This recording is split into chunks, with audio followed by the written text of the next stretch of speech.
Starry night. Guess what?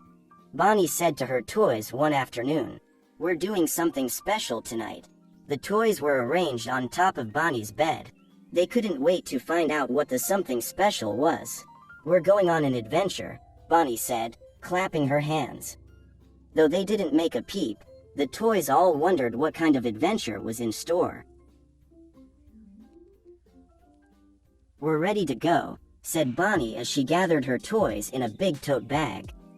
First she picked up the toy her new friend Andy had given her, Woody the cowboy, Buzz Lightyear, Slinky Dog, and all their pals.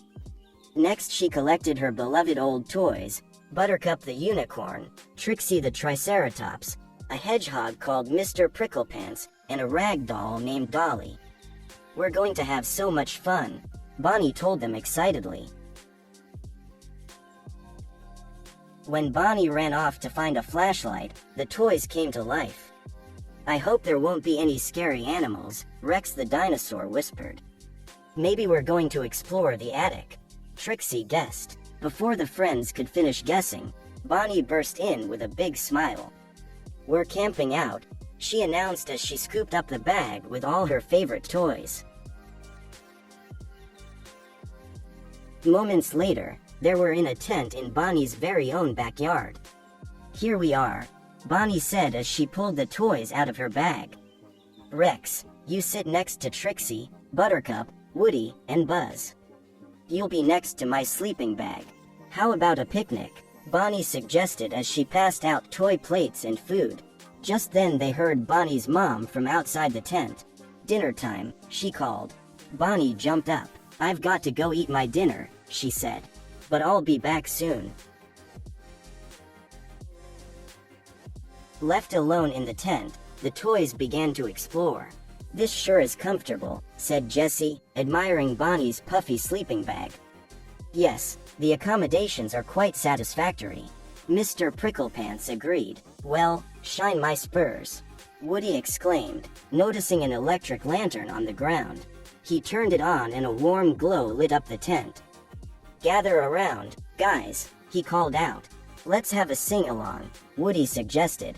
The cowboy began to sing Camptown Races with his hat over his heart. Jessie soon joined in and Bullseye stomped his hooves, and when the first song was over, everyone wanted to sing some more. After a few tunes, the toy decided to head outside to explore the backyard. Mr. Potato Head opened the tent flaps. The coast is clear, he said, peering out into the dark. Look, the stars are out, said Buttercup as soon as they got outside. Buzz smiled and pointed to a constellation. That, my friends, is the Big Dipper, 7 stars that form a ladle shape, he told his pals. Mr. Potato Head looked up. I just saw a shooting star, he cried. Ham looked up, too.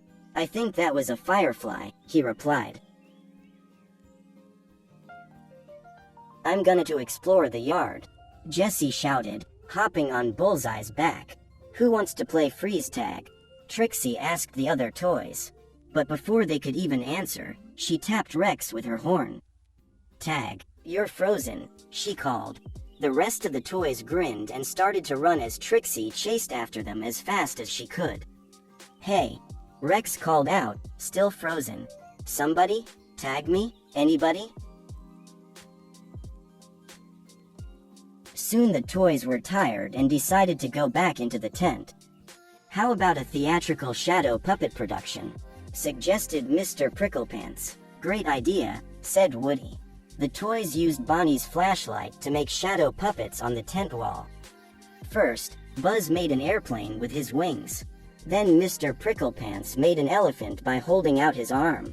Rex peeked outside the tent window. Gee, it sure got dark fast, he said. But before he knew it, Dolly made a pair of bunny ears behind his head, and everyone laughed, even Rex. Every sleepover needs a scary story, said Mr. Potato Head, clicking off the light. Once there was a little toy that got lost in the forest. The very dark forest, he began. Rex started to shiver. Just like now, he said. Suddenly, there were footsteps, Mr. Potato Head continued. Just then, the toys heard footsteps outside the tent. Like now, Jessie gasped. A monster was coming, Mr. Potato Head went on. Ah! Rex shrieked as a huge shadow loomed over the tent. The toys flopped over and all went still. The tent flap opened wide. I'm back. It was Bonnie. She set the toys outside around the lantern. It wouldn't be the best campout ever if we didn't toast marshmallows, she announced. The toy didn't say a word, but they couldn't have agreed more.